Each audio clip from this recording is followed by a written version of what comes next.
Good evening, good morrow, and good day, and welcome to another edition of Slice and Dice, here, finally, with the Manylands campaign. It's been a hot minute since the last stream that we did, and quite a lot has has happened in the world, to the point that actually this is probably a bit of light relief to be escaping to a fantasy world. Let's be real. A lot has been touched on in some previous videos that we've I've released in some of the time since we've been off, highlighting some issues because some of it has affected the TTRPG community as a whole. But hopefully that's all settled down now. I think. I hope you agree with me, players. Welcome everyone. Good evening. Hello. Hello. I was like, do we speak now? Hello. Can I wave? Hello. I do a gesticulation. It's cool. Yes. Guys, first of all, thank you for joining me this evening, to you at home and to you, the players at home as well. I hope all's well, as is tradition with our game so far. Beginning of the session, I'm going to partake in some announcements, some shameless plugs. Shameless plug! Ooh, the tag still works. That's great. I wondered if my hotkeys were still mapped, and they are. It's great. So, firstly, in terms of shameless plugs, now I'm going to do this in the spirit of Bart, who is here in the chat, but is not here on the stream tonight because the man is very poorly. It's very poorly, and he really should be sleeping right now and resting. But apparently, he's a glutton for punishment and is now watching us whilst also on the chat. Groans listlessly. There we go. Now, our last stream, as I said, was 7 months ago. Now it was back in August last year. So, and what we would one of the things we were promoting until that point was, of course, Bart's Just Giving page, because he had done some mighty hikes last summer, and I thought I would check in on it because there's still a link to it on our Twitch page if you want to donate. I think you can still wait. No, they have. You can't give any more, so I will remove that from our Twitch page after this week. But I'm pleased to announce that Bart exceeded his target on Just Giving. So thank you to everyone who donated on that page on behalf of Bart. I'm sure he'll want to put something in the chat as well.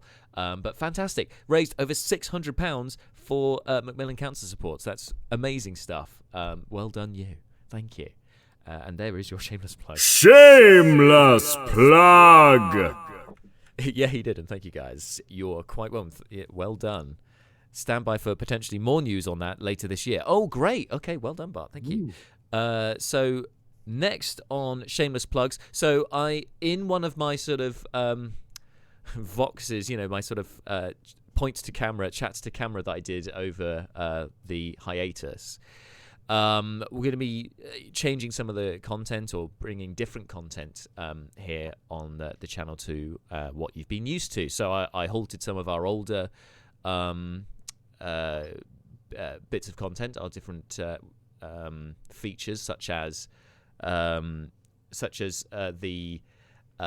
my sort of review series of stuff from D&D 5e. Don't believe the hype. I may bring that back at some point in some other guise, and it be Don't Believe the Hype, and be a bit of a broader scope rather than just focusing on one system, possibly. But for now, that's been retired. Not working on that anymore. However, we do have now our newest feature, which, in fact, 3 out of the 4 players you can see here tonight have partaking in already. Not trying to shame anyone who hasn't partaken who's here tonight, Jess. Totally fine. We will find a suitable time we will do it. But our Fireside Chat series, A Slice of Dice, we've had our first episodes up now, as I said. So Dan, Marshall, and James have partaken, as has Bart. And we also had my friend Rich Windsor, doing our inaugural Fireside Chat. It's been great fun so far just to hear about everyone's TTRPG experiences, and we are currently working on our second batch. I say we. I'm currently working on the second batch of interviews. I've done one already, and we've got a couple more scheduled. But if you're listening or watching and you would like to just have a nostalgic chinwag with me about your personal TTRPG journey, then join our Discord if you haven't already, and I can get you hooked up, as it were, to our the particular channel for that. We can get you booked in, and we can have that chat, and then we'll have your interview, your chat featured on our YouTube channel, as well as obviously promoting it here on the live stream as well. So, as I said, if you want to chat all things TPRPG with me and potentially have that recorded, then come join our Discord, and we can get you hooked up to a slice of dice. That's our next shameless plug. And speaking of the Discord, we're really sort of trying to, I guess, put together a community here. 3 kobolds in a coat says, "Can I choose to be interviewed by Marshall instead?" I mean, okay. Wow. I'm a little hurt, but all right. Somebody's popular tonight. Okay, well, I mean, that's up to Marshall. That's not up to me. But anyway, speaking of the Discord server, as I said, we're kind of collating a bit of a community on the Discord server, and that's what Discord's really for, it's for gathering a community together. And another thing with community in mind is we want to kind of go back to the old ways of everyone gathering around a table together and playing some tabletop role-playing games, just, having a drink, having some food, having a bit of fun.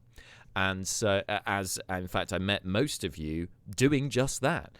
And so, in that light, and I teased about it in the fireside chat with Dan, but yes, we are going full steam ahead with doing a meetup event.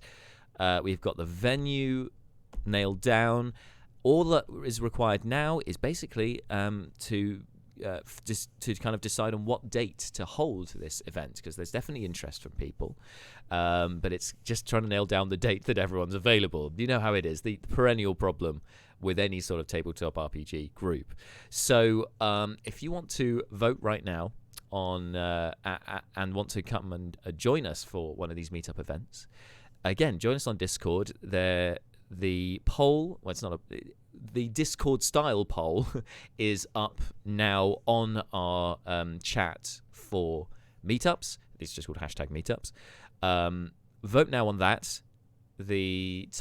I'm basically, by the time of the next stream, so in 2 weeks' time, there will be the lines will close.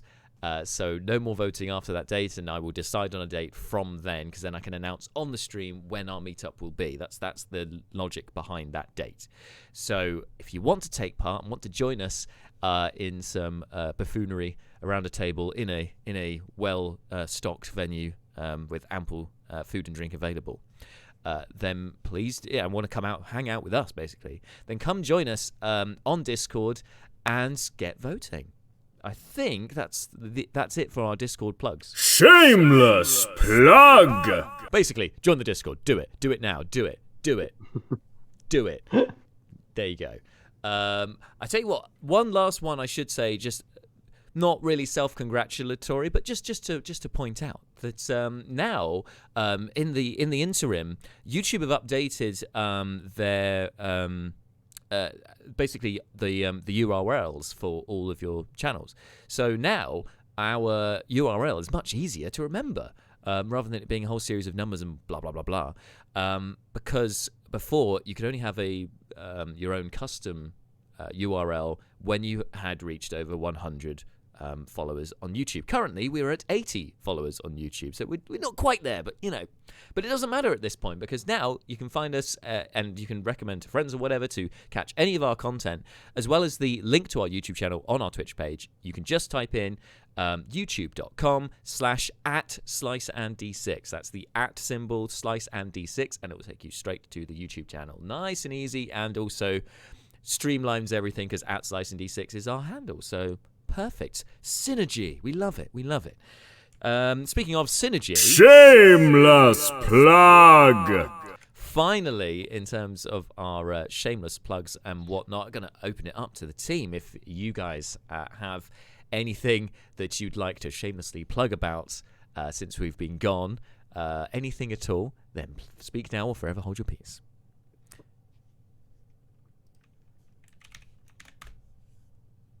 that's forever holding your peace. Thank you very much, guys.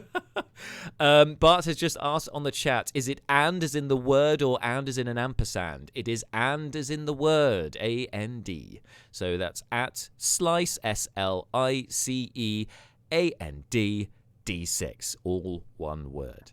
And that will take you to the YouTube channel. In fact, I'm just going to drop a cheeky link or inside our chat, and then that way you can just see it. It's that straightforward, right?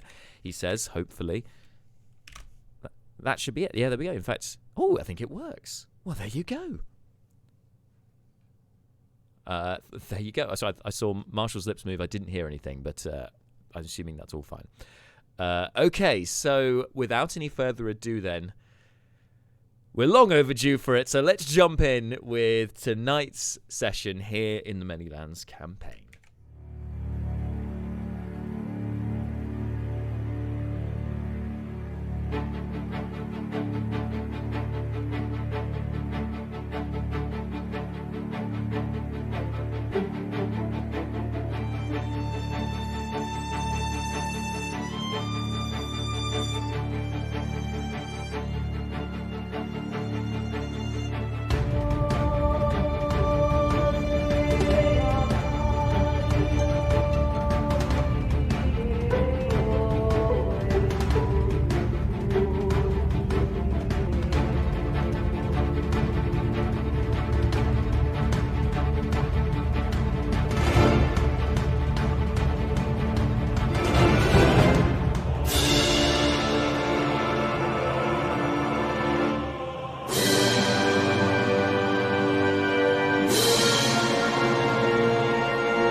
And we are back. So, last time in the Manylands campaign, I haven't even opened my book. I was so absorbed in the fact that we haven't streamed for so long. Like, how does one stream? I forget.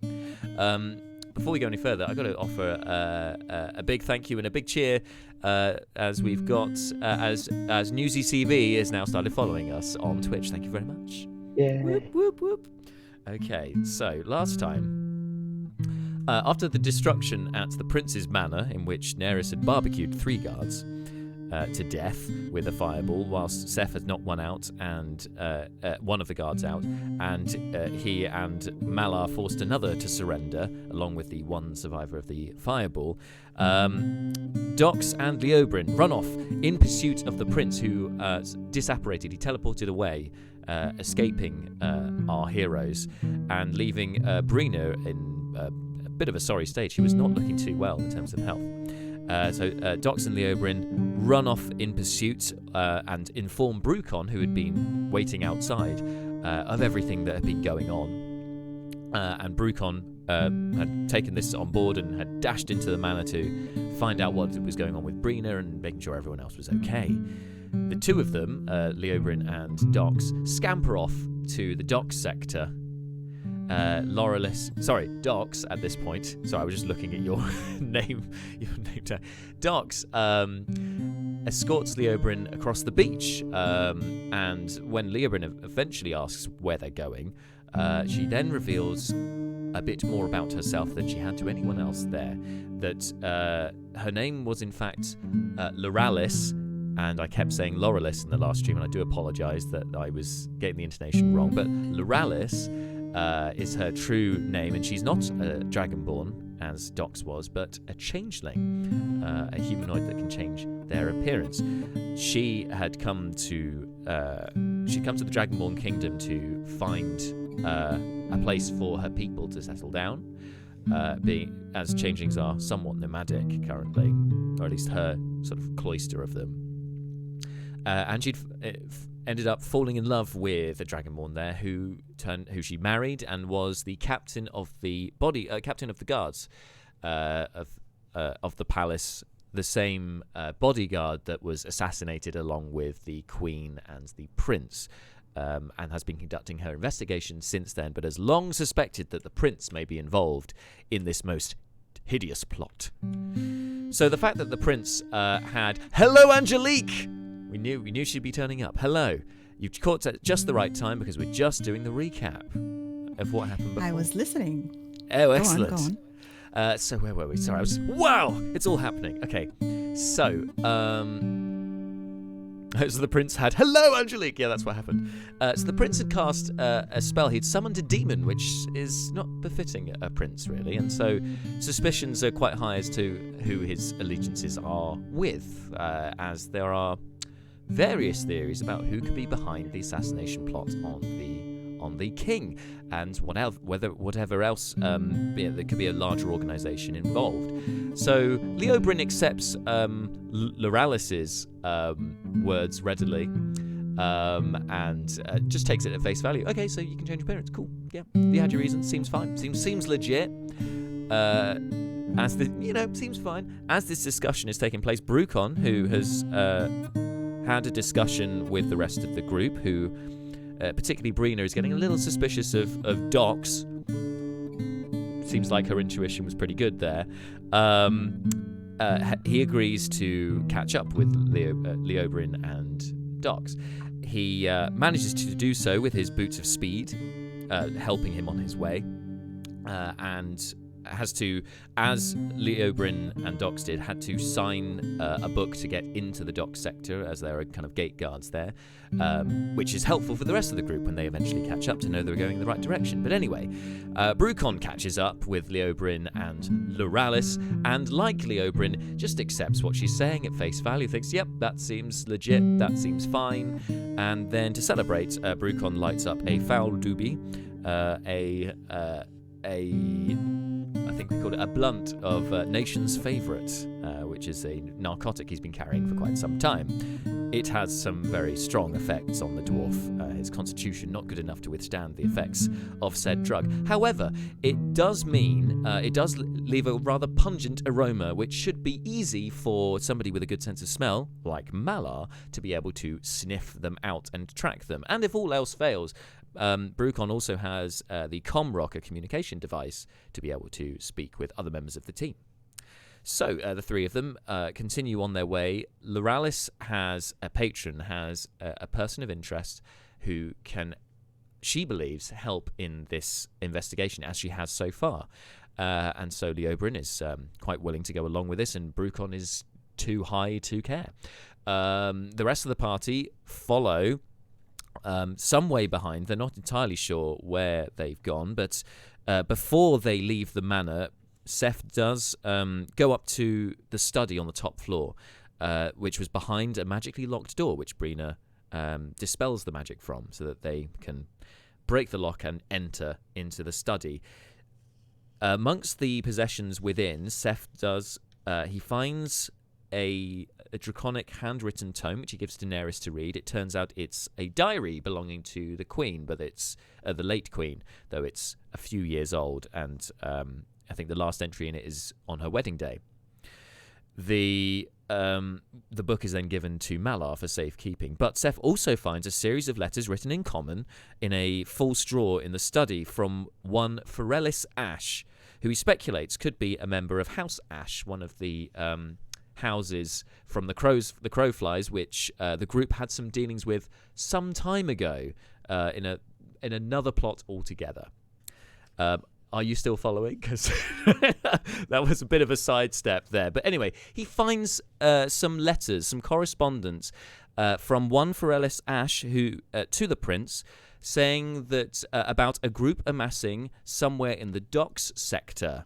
This evidence, along with trying to follow Leo Bryn and Docs, is what leads the rest of the group to leave the manor, also at the behest of the guards, who say they have to report this whole, setting fire to the manor thing to the king. Kind of got to do their job there. Anyway, the group then continue on towards the Docks, hoping they can find more. Brina also speculates that the opulent manor is somewhat in it somewhat contrasts the pewter tankard, which was rather plain, which the prince seemed to hold before he disappeared. Speculating perhaps that he has teleported somewhere on the docks, if maybe that's where that item came from, perhaps. So the group head down to the docks. They meet Johnny, who works on the docks. He tells them that the union's been on strike. He's down on its luck, and it's tough, so tough. And yes, yes, that's entirely what you think it is. Johnny, a lizard folk, who then offers Seth another blunt of Nation's favourite, which he takes. And the group move on down the beach, following Mallard's sense of smell and the pungent aroma from Brucon's blunt. They arrive outside a cave, which they find Brucon guarding against guards, and insists that Brucon should lead them inside because Leobryn and Dox perhaps could be in danger, but more Leobryn could be in danger. And their thoughts were entirely validated because, meanwhile, Leobryn and Loralys had gone inside the cave, the same cave that Leobryn had dreamed about only a night or two before, and met the very same woman, an elven maiden, whom Leobryn had dreamed about, who was visited in this dream by. It turns out that this elven lady is not an elven lady, but Loralys already knew this, for this was her patron, and a very powerful being indeed. This elven maiden revealed her true form of a haggard, purplish hue to her skin, pox-ridden skin at that, and quite nightmarish in terms of her kind of her ghoulish features besides that. Yellow, sort of cat-like eyes, and long hair like tentacles coming down from her. Quite a fearsome sight. She offered Leobryn a bargain of sorts. She wants his power, because that will mean her and her sisters can then use it to get back to the Feywild. For the Feywild is where Leobryn gets his powers from. Leobryn, sensing that these are ne'er-do-wells and nefarious types, and being the hero that he is, says, I'm going to have to decline your offer, ever so politely. I'm going to decline your offer, and I think I'll just go now. And then finds that there is no way out, for the way they came in is now barred. Well, it's now just a rock, so that's awkward. Using this moment of distraction, Loralys then casts her hands upon Leobryn, casts a formidable spell, and Leobryn, who's quite a frail individual anyway, falls down unconscious from that one one attack. He is then stabilized by Etherel, that is Loralys' patron, the purplish maiden. And Leobryn begins to dream again. This time he's back in the Feywild, and before him is his Lady Aranth First Blooming, his patron and lover of sorts, a one-time lover anyway. But she's no longer pregnant, and this is a bit worrying. And equally worrying is the fact that she wants Leobryn to meet the parents, to which Leobryn was not ready for, and wants to hide, and is like, I would appreciate some preparation here. When he mentions the fact that she's no longer pregnant, the entire dream world stops. For in fact, it wasn't the Feywild, it was a dream. And looming over this scene is Etherel mocking Leobryn for this, and then one last time offering him a bargain, to which Leobryn refuses and says he must fight her, for clearly she is evil. Etherel kind of laughs at this, but that notes that she needs the power that is within Leobryn, but that doesn't necessarily mean she has to keep him alive. She then reveals outside of the dream to Loralys that, in fact, she's not sure if she needs to keep Leobryn alive, whether that he'll lose his magical essence if he dies before they can take it from him. So there is some doubt there. But she's waiting for her sisters to come, and so she'll keep Leobryn alive until her sisters arrive. And wouldn't you believe it, the sisters, Morag and Tilda, also elderly ladies that the group have met before, then apparate in the room. They form their coven, their diabolical coven, to do some, well, you can imagine what sort of things a coven would do when they gather together. It's not good, I'll give you that much. But Loralys is then a little bit conflicted, because she's seeing this power that this group displays, aware that she's not being granted as much power as these guys claim they have, and ultimately wants to find her husband's killer, her late husband's killer. That's what she wants to find. When asked for advice by Etherel, she suggests that she should probably just kill Leobrin, because if she doesn't, the rest of the group are going to turn up, and they're probably going to kill them. The hags don't like this very much. Obviously not. They don't like this. Particularly, Loralys notes that the sorcerer amongst them, Neris, is very, very powerful and could well destroy them. So Etherel offers a bargain. I'll give you more power, Loralys, if you get rid of this sorcerer for me. And that's where we left things last time. As the rest of the with Loralys anyway, as the rest of the group find the doorway, thanks to Brucon being restored out of his state of intoxication by Malar's lesser restoration spell. They find the archway, which presumably is where Loralys and Leobrin went, but now it is a big slab of stone in the way.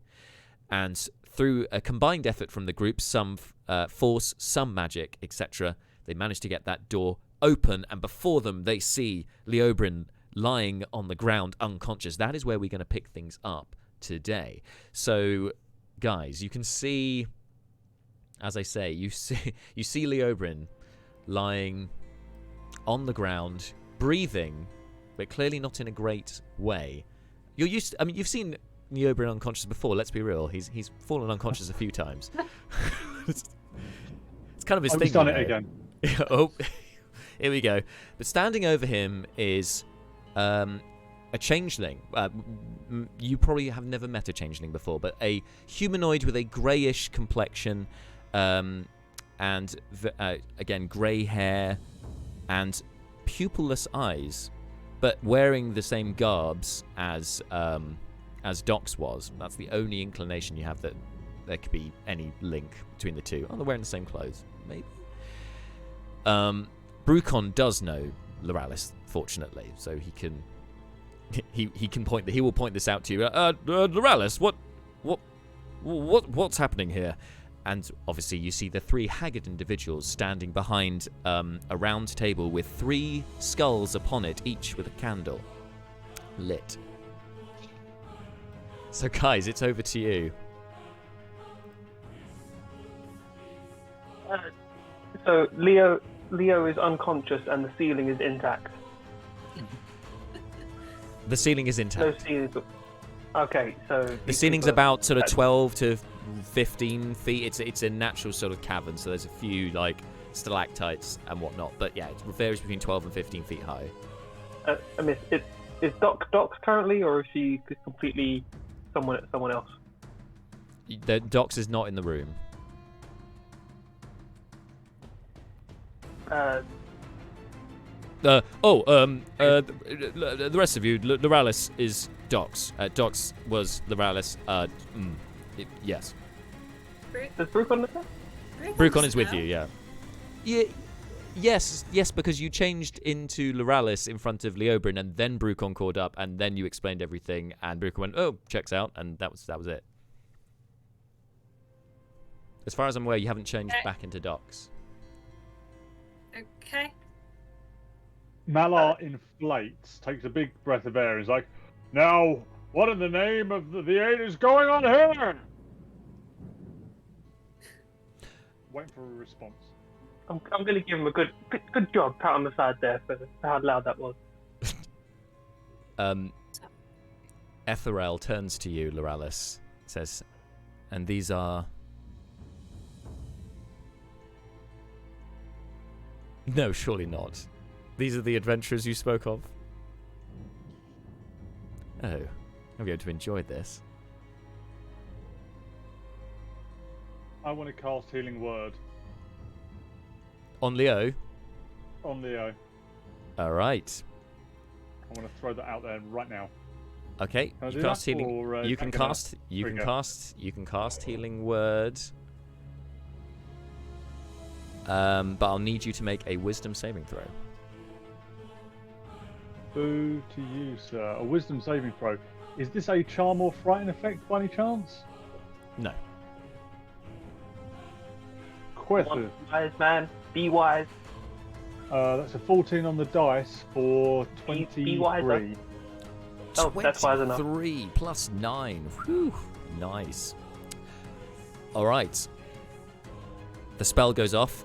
You can roll the amount you heal, Leo Bryn. Leo, 9 hit points. That is like, is that still like 2/3, 75% of your hit points these days? Something like that, yeah.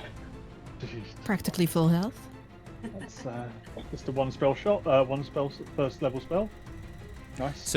So with that, Leo, you snap out of the dream and your eyes blink open.